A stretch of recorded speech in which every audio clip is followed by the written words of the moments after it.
So guys meet my wife Mrs Shivapriya Agnidev എന്ന് പറഞ്ഞ് അഗ്നി അവളെ ചേർത്ത് പിടിച്ചതും എല്ലാവരും അത്ഭുതത്തോടെ അവളെ നോക്കി. പിന്നെ രാഹുൽ സാർ എന്തോ പറഞ്ഞല്ലോ, പഠിപ്പിക്കുന്ന കുട്ടിയോട് ഇങ്ങനെ ചെയ്യാൻ നാണമില്ലേ എന്ന്. എങ്കിൽ പിന്നെ വേറൊരാളുടെ ഭാര്യയെ വാങ്ങി നോക്കാൻ എന്താ സാറിന് നാണമില്ലേ? Sir mind your words, what you mean? Oh cool Mr Rahul, കുറച്ചു നേരം കൂടെ വെയിറ്റ് ചെയ്യ്, അവർ ഓൺ ദ വേ ആണ് എന്ന് അഗ്നി പറഞ്ഞു തീർന്നതും ആദി അങ്ങോട്ടേക്ക് എത്തിയിരുന്നു. ആദി അവരെ ഇങ്ങോട്ടേക്ക് വിളി എന്ന് അഗ്നി പറഞ്ഞതും അവരിപ്പോൾ വിളിക്കാൻ പറ്റിയ കണ്ടീഷനിലല്ല, സോ ഞാൻ അവരെ കൊണ്ടുവരാമെന്ന് പറഞ്ഞ് ആദി രണ്ടുപേരെയും അവിടേക്ക് കൊണ്ടുവന്നു. അങ്ങോട്ടേക്ക് അടികൊണ്ട് അവശനിലയിൽ വന്ന ഡേവിഡിനെയും ആദർശിനെയും കണ്ട് ചുറ്റും കൂടി നിന്നവർ അന്തം വിട്ടു. ആഹാ, നിങ്ങളെല്ലാവരും എന്താ ഇപ്പൊ തന്നെ ആകെ കിളി പോയി നിൽക്കുന്നേ? സീൻ തുടങ്ങാൻ പോകുന്നേ ഉള്ളൂ എന്ന് പറഞ്ഞ് നടന്നു വന്ന അഗ്നി ഡേവിഡിന്റെ കരണം നോക്കിയൊന്ന് കൊടുത്തു. ആദ്യമേ കുഴഞ്ഞു പോയിരുന്ന അവന് അഗ്നിയുടെ അടിയും കൂടെ ആയതും നിലത്തേക്ക് വീണു. What is the nonsense? ഒരു സ്റ്റുഡൻ്റ് ആണെന്ന് പരിഗണന കൊടുക്കാതെ ഇങ്ങനെ തല്ലാൻ നിങ്ങൾക്ക് നാണാവുന്നില്ലേ? കുറച്ചു മുൻപ് നിങ്ങളുടെ ലീലാവിലാസം കോളേജ് മൊത്തം കണ്ടതാ. നൗ ഇതാ ഇപ്പോൾ ഇവളെ കൊണ്ടുവന്ന് ഭാര്യയാണെന്ന് പറയുന്നു. ആർക്കറിയാം ഇതുപോലെ എത്ര പേരുടെ ഭാര്യ പദവി ഇവൾ അലങ്കരിച്ചിട്ടുണ്ടാവും എന്ന്. രാഹുൽ പറഞ്ഞു തീരുന്നതിന് മുൻപേ കിടക്കുന്നു രാഹുൽ നിലത്ത്. പൊന്ന മോനെ, കുറേ നേരമായി നീ കിടന്ന് ചൊറിയുന്നു. ഇനി കുറച്ചു നേരം നീ അടങ്ങിയിരിക്കുക. എൻ്റെ ഭാര്യയ്ക്ക് നിന്റെ ഗുഡ് സർട്ടിഫിക്കറ്റ് ആവശ്യമില്ല കേട്ടോടാ എന്നും പറഞ്ഞ് അവൻ ഡേവിഡിൻ്റെ നേരെ നടന്ന്, എന്നാൽ അവൻ നടന്നതിനനുസരിച്ച് ഡേവിഡ് പിറകോട്ടു നടന്നു. നീങ്ങി പോകല്ലേ, നീ ഇനി സത്യം പറഞ്ഞ്, അല്ലെങ്കിൽ എനിക്ക് കുറച്ചു മുന്നേ നിർത്തിവെച്ചതിൽ നിന്നും തുടങ്ങേണ്ടി വരും എന്ന് പറഞ്ഞ് ആദ്യം തൻ്റെ കൈ കുടഞ്ഞതും, അയ്യോ വേണ്ട, ഞാൻ സത്യങ്ങൾ പറയാം.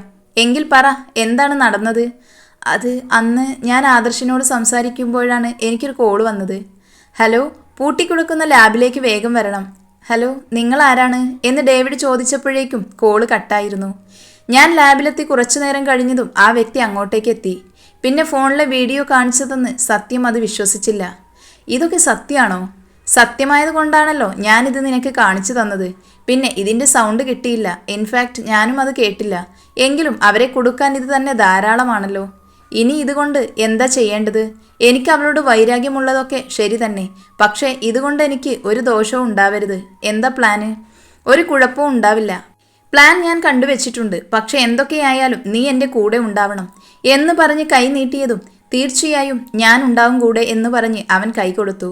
അപ്പോൾ നീ പറഞ്ഞു വരുന്നത് അവർ പറഞ്ഞതിനനുസരിച്ചാണ് നീ പ്രവർത്തിച്ചത് എന്നാണോ? അഗ്നി ചോദിച്ചു. അതെ. ആരാണ് ആ വ്യക്തി എന്ന് അഗ്നി ചോദിച്ചതും കൂടെ നിന്ന് എല്ലാവരും അവരെ പകപ്പോടെ നോക്കി. പാറു എന്തോ അരുതാത്തത് കേട്ടതുപോലെ തറഞ്ഞു നിൽക്കുകയായിരുന്നു. അത് ഷിക, അവൾ പറഞ്ഞിട്ടാ ഞാനെല്ലാം ചെയ്തത് എന്ന് ഡേവിഡ് പറഞ്ഞതും കൂടെ നിന്നവരെല്ലാവരും ഷികയെ അത്ഭുതത്തോടെ നോക്കി. അപ്പോൾ ഇന്ന് ലാബിൽ വെച്ച് ഉണ്ടായത് അതും കൂടെ ഒന്ന് തെളിച്ചു പറഞ്ഞേ. അത് പിന്നെ ഡേവിഡ് കിടന്ന് വിക്കി പറഞ്ഞതും, പറയട പുല്ലേ എന്ന് ആദ്യം ഉറക്കെ അലറിയതും, അത് ഷികയുടെ പ്ലാനായിരുന്നു. അവൾ ആദർശിനെ കൊണ്ട് ആരും അറിയാതെ നിങ്ങളുടെ ഫോൺ എടുപ്പിച്ചു. എന്നിട്ട് അതിൽ നിന്നും പഴയ ലാബിലേക്ക് വരാൻ പ്രിയക്ക് മെസ്സേജ് ചെയ്തു എന്ന് പറഞ്ഞ് അവൻ പരുങ്ങിയതും, എന്നിട്ട് ബാക്കി കൂടെ പോരട്ടെ ഡേവിഡ്, അവിടെ ഞാനുണ്ടായിരുന്നു. പാറു അകത്തേക്ക് കയറുമ്പോൾ തന്നെ അവൾ വെളിയിൽ നിന്ന് ഡോർ അടക്കാമെന്ന് പറഞ്ഞു. ആ സമയത്തിനുള്ളിൽ ഞാൻ പ്രിയയെ എന്ന് പറഞ്ഞ് അവൻ വിക്കിയതും, എൻ്റെ പെണ്ണിനെ നീ സ്വന്തമാക്കണം അല്ലട പുല്ലേ എന്ന് ചോദിച്ച് കൊടുത്തു അഗ്നി അവൻ്റെ കരണം നോക്കി ഒന്ന്. ശബ്ദം കേട്ട് എല്ലാവരും നോക്കിയപ്പോൾ കണ്ടു പാറു ഷികയെ തലങ്ങും വിലങ്ങും അടിക്കുന്നത്.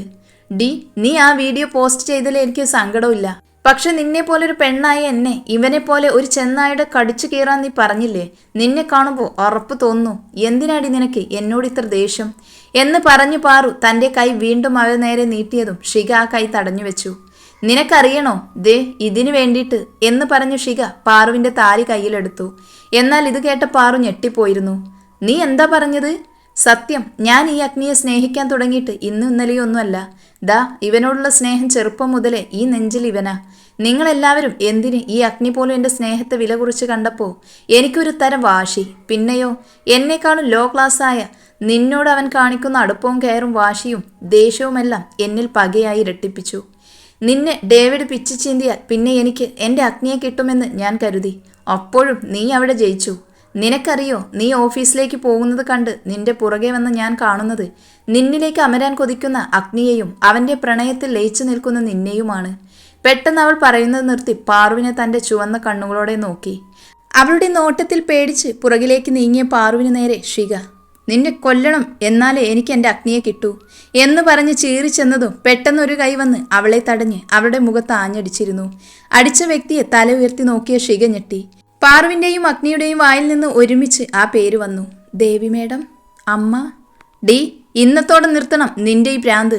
നിനക്ക് എവിടുന്ന് കിട്ടുന്നുടി ഇതുപോലത്തെ ക്രിമിനൽ ബുദ്ധി? ഛേ, നീ എൻ്റെ ഏട്ടൻ്റെ മോളാണെന്ന് പറയാൻ തന്നെ എനിക്ക് നാണക്കേടാ എന്ന് പറഞ്ഞ് ദേവി അവളുടെ നേർക്ക് കൈ ഉയർത്തിയതും, അമ്മ വേണ്ട. എന്തു വേണ്ട എന്ന്? നീ ആദർശനെ പിടിച്ചില്ലായിരുന്നു എങ്കിൽ ആലോചിച്ചു നോക്ക്. നീ ഇന്ന് എൻ്റെ മോളുടെ അവസ്ഥ. കൊല്ലും ഞാൻ ഇവളെ എന്നും പറഞ്ഞ് അവർ ഷികയുടെ നേർക്ക് തിരിഞ്ഞതും, അമ്മേ, അങ്ങനെയെങ്കിൽ അവളെയല്ല, അവളെ കൊണ്ട് ഇത് ചെയ്യിപ്പിച്ചവരെ വേണം കൊല്ലാൻ എന്ന് അഗ്നി പറഞ്ഞതും കൂടി നിന്നവർ അവനെ അത്ഭുതത്തോടെ നോക്കി. ഇത് കേട്ടതും ഷിക ഞെട്ടി.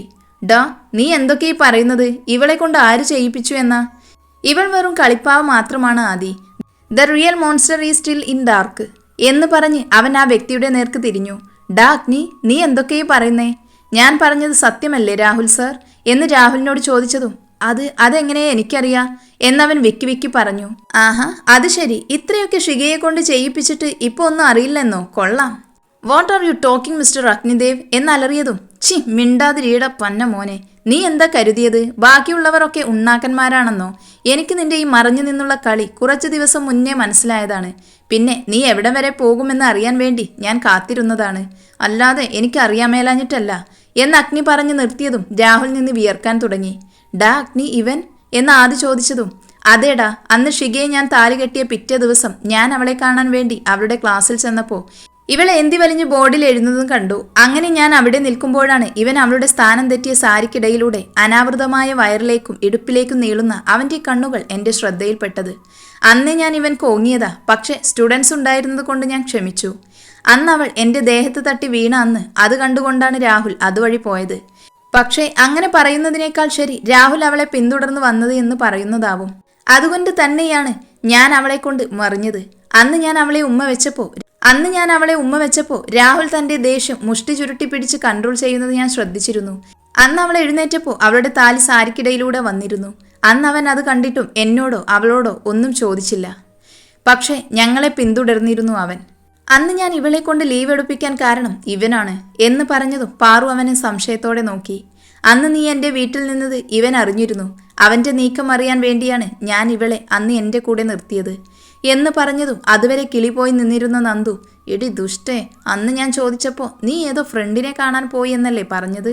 നിനക്ക് വെച്ചിട്ടുണ്ടടി. ഷോ, ആനക്കാരും പറയുന്നിടത്താ അവളുടെ ചേനക്കാരും. ഒന്ന് മിണ്ടാതിരിടി കുരുപ്പേ എന്ന് പറഞ്ഞ് ആദ്യം അവളെ വലിച്ചു. നിങ്ങൾ മിണ്ടാതിരി മനുഷ്യ. ഇവളുടെ കല്യാണം ഇവൾ സ്വപ്നം കണ്ടതിനേക്കാൾ കൂടുതൽ സ്വപ്നം കണ്ടത് ഞാനാണ്. ആ എന്നോട്, അതും ഈ കാലമാടനെ, അത് ഞാൻ എങ്ങനെ സഹിക്കും എന്ന് പറഞ്ഞതും, ഡാ ആദി, നീ ഈ സാധനത്തിനെ കൊണ്ടുപോ, അല്ലെങ്കിൽ അതിൻ്റെ മരണത്തിന് കൂടി ഞാൻ ഉത്തരവാദിയാകും എന്ന് അഗ്നി ആദിയോട് പതുക്കെ പറഞ്ഞതും, ഡി നിന്ന് കാറണ്ട, അഗ്നി ഒന്ന് കൈവച്ച നിന്നെ താഴെ നിന്ന് വടിച്ചെടുക്കേണ്ടി വരും എന്നവൾ കേൾക്കാൻ പാകത്തിന് ആദി പറഞ്ഞതും അവൾ തൻ്റെ വായ അടച്ചു. കുട്ടിക്കല്ലെങ്കിലേ അഗ്നിയെ ഭയങ്കര ഭയമാണല്ലോ. ഡാ, അതൊക്കെ ശരി, പക്ഷേ ഇവനാണിതിന് പിന്നിലെന്ന് നിനക്ക് എങ്ങനെ മനസ്സിലായി? അന്ന് പാറുവിനെ ഞാൻ വിടാത്തത് കൊണ്ട് തന്നെ അവൻ ഞങ്ങളെ ഫോളോ ചെയ്യാനുള്ള ജോലി അങ്ങ് നിർത്തി. അന്ന് ഞാൻ അവനെക്കുറിച്ച് അന്വേഷിക്കാൻ വേണ്ടി ആളെ നിർത്തിയിരുന്നു. അന്ന് അയാൾ ഇവനെക്കുറിച്ച് പറഞ്ഞതിനേക്കാൾ ഞാൻ നെട്ടിയത്, ദേ ഇവൾ പാറുവിനെ നശിപ്പിച്ച് എന്നെ നേടാൻ ഈ പരനാറിക്ക് വേണ്ടി സമർപ്പിച്ചത് സ്വന്തം ശരീരമാണെന്ന് കേട്ടപ്പോഴാണ് എന്നവൻ പറഞ്ഞതും അത് കേട്ടുകൊണ്ട് നിന്നവർ എല്ലാവരും ഷികയെ അവജ്ഞതയോടെ നോക്കി. ഷിക അപമാനഭാരത്താൽ തൻ്റെ തല താഴ്ത്തി. തൻ്റെ മുൻപിൽ ആരോ നിൽക്കുന്നത് പോലെ തോന്നിയാണ് ഷിക തൻ്റെ തല ഉയർത്തിയത്. മുന്നിൽ നിൽക്കുന്ന ആളെ കണ്ടതും അവൾക്ക് തൻ്റെ ശരീരം തളരുന്നത് പോലെ തോന്നി. ഡാഡി എന്നവൾ വിളിച്ചതും അയാൾ അവളുടെ കരണം നോക്കിയൊന്ന് കൊടുത്തു. അഗ്നി, ഇതിന് ഞാനാണ് കുറ്റക്കാരൻ. ഇവളുടെ മനസ്സിൽ നിന്നെക്കുറിച്ച് ചിന്ത വളർത്തിയത് ഞാനും ഇവളുടെ മമ്മിയും കൂടിയാണ് എന്നയാൾ കരഞ്ഞുകൊണ്ട് പറഞ്ഞതും, അങ്കിൾ വിഷമിക്കാതെ, ദേ ഈ പരനാറ് തന്നെ ഷികയെ കെട്ടുമെന്ന് അഗ്നി രാഹുലിനെ ചൂണ്ടി പറഞ്ഞതും അവരെല്ലാവരും അഗ്നിയെ നോക്കി. നോ, എനിക്കിതിന് സമ്മതമല്ല രാഹുൽ പറഞ്ഞു. അതിനാര് ചോദിക്കുന്ന നിന്നോട് സമ്മതം? ഞങ്ങൾ നിന്നോട് അവളെ കെട്ടുമോ എന്നല്ല, കെട്ടാനാണ് പറഞ്ഞത്. അഗ്നി അങ്ങോട്ടേക്ക് അവൻ കൊണ്ടുവന്ന രജിസ്റ്റർ ഓഫീസറിനെ കണ്ടതും, ഡാ നീ എല്ലാം മുൻകൂട്ടി കണ്ടിരുന്നല്ലേ എന്ന് ആദ്യം ചോദിച്ചതും അഗ്നി അവനെ നോക്കി ഒന്ന് മനോഹരമായൊന്ന് പുഞ്ചിരിച്ചു. അങ്ങനെ അവരുടെ കല്യാണവും കഴിഞ്ഞു. ഇനി നമുക്ക് നമ്മുടെ ഫസ്റ്റ് നൈറ്റ് ആഘോഷിക്കണ്ടേ ഭാര്യയെ എന്ന് അഗ്നി ഒരു കള്ളച്ചിരിയോടെ ചോദിച്ചതും, അമ്മേ എന്നവൻ ഉറക്കെ അലറി. അമ്മേ, ചെവി പിടിച്ച് തിരിക്കൽ വേദനിക്കുന്നു എടാ കള്ള തെമ്മാടി, ഇത്രയൊക്കെ ആയിട്ടും നിനക്കൊരു കൂസലും ഇല്ലല്ലോ. അവൻ്റെ ഒരു ഫസ്റ്റ് നൈറ്റ്. ദേവി പറഞ്ഞു. നന്ദുമോളെ, നീ പാർവനെയും കൂട്ടിയിട്ട് വീട്ടിലേക്ക് വിട്ടോ. അമ്മേ, അതെങ്ങനെ നടക്കും? അവൾ എൻ്റെ ഭാര്യയല്ലേ. ഭാര്യ? ഇത്രയും ദിവസം അവൾ അവളുടെ വീട്ടിലല്ലായിരുന്നോ?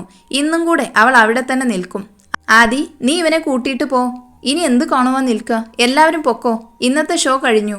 ആ രാഹുൽ സാറേ, സാറിനി കോളേജിലേക്ക് വരണ്ട. ഡിസ്മിസ് ലെറ്റർ ഞങ്ങൾ വീട്ടിലേക്ക് കൊടുത്തു വിടണ്ട്. ഭാര്യയും ഭർത്താവും കൂടെ ഹണിമൂണൊന്ന് ആഘോഷിക്ക്. ഫസ്റ്റ് നൈറ്റ് ഓൾറെഡി കഴിഞ്ഞതല്ലേ എന്നും പറഞ്ഞ് അഗ്നി അവിടെ നിന്നും പോയി. അവൻ പോകുന്ന പോക്കിൽ പാറുവിനെ നോക്കി ഉമ്മ എന്ന് ചുണ്ടുകൊണ്ട് കാട്ടി വണ്ടിയിലേക്ക് കയറിയിരുന്നു. വീട്ടിലെത്തിയിട്ടും നന്ദു പാറുവിനോട് മിണ്ടിയില്ല. അവളുടെ ഈ നടത്തം പാറുവിന് സങ്കടം ഉണ്ടാക്കി. ഡി സോറി, നീ മിണ്ടാതിരിക്കല്ലേ. സാർ ആരോടും പറയേണ്ടെന്ന് പറഞ്ഞതുകൊണ്ടാ ഞാനെന്നും പറഞ്ഞ് അവൾ കരഞ്ഞു. ഡി കുരുപ്പേ, നീ എന്തിനീ കരയുന്നേ? നീ മിണ്ടാതിരിക്കുന്നോണ്ട്. ഡി, ഞാൻ നിന്നോട് മിണ്ടാതിരുന്നതല്ല. ഞാൻ അന്ന് നിന്നോട് പറഞ്ഞത് ഓർക്കുന്നില്ലേ, എൻ്റെ ഏട്ടനും നാത്തൂനും കഥ. ഞാൻ എങ്ങനെയാടി ആ കാലമാടനെ എൻ്റെ ഏട്ടനായി കാണുക എന്ന് ചിന്തിച്ചിരുന്നതാടി എന്ന് പറഞ്ഞതും. ഡി, അപ്പോൾ നിനക്ക് ഞാൻ നിന്നോട് പറയാത്തതിൽ ദേഷ്യമില്ലേ? ഡി, അതുണ്ടല്ലോ, ഞാൻ നിന്നോടൊരു കാര്യം മറച്ചു വെച്ചിട്ടുണ്ട്. എന്ത്? അതില്ലേ, ആദിന്ന് പറഞ്ഞ ആളില്ലേ, നിന്റെ ഭർത്താവിൻ്റെ കൂടെ എപ്പോഴും ഉണ്ടാവുന്ന ആള്. ആ ആദിക്ക, ഇക്കാക്ക് എന്താ എന്ന് പാറു അറിയാത്ത രീതിയിൽ ചോദിച്ചു. അതില്ലേ, അങ്ങേർക്ക് എന്നെ ഇഷ്ടമാണെന്ന് പറഞ്ഞു. അതിനെന്താ കുഴപ്പം? നീ അപ്പോൾ തന്നെ പറഞ്ഞിട്ടുണ്ടാവുമല്ലോ നിനക്കിഷ്ടമില്ല എന്ന്. അതൊക്കെ പറഞ്ഞു. പിന്നെന്താ, ഇനി നിനക്ക് അങ്ങേരെ ഇഷ്ടമുണ്ടോ? ഏയ്, എനിക്കോ ഇഷ്ടമോ? അങ്ങനെയൊന്നുമില്ല എന്ന് പറഞ്ഞ് നന്ദു അവിടെ നിന്നും പോയി. ആട്ടമുണ്ട് ആട്ടമുണ്ട്, നിന്നെക്കൊണ്ട് ഞാൻ പറയിച്ചോളാടി നന്ദന എന്ന നന്ദു. നീ റെഡി ആയിക്കോ, മിസ്സിസ് ആദിൽ ഇബ്രാഹിം ആകാം. നിന്നെ ഞാൻ അല്ലെങ്കിൽ ആക്കും, നോക്കിക്കോ എന്ന് പറഞ്ഞ് പാറു ഓരോന്ന് കണക്ക് കൂട്ടി.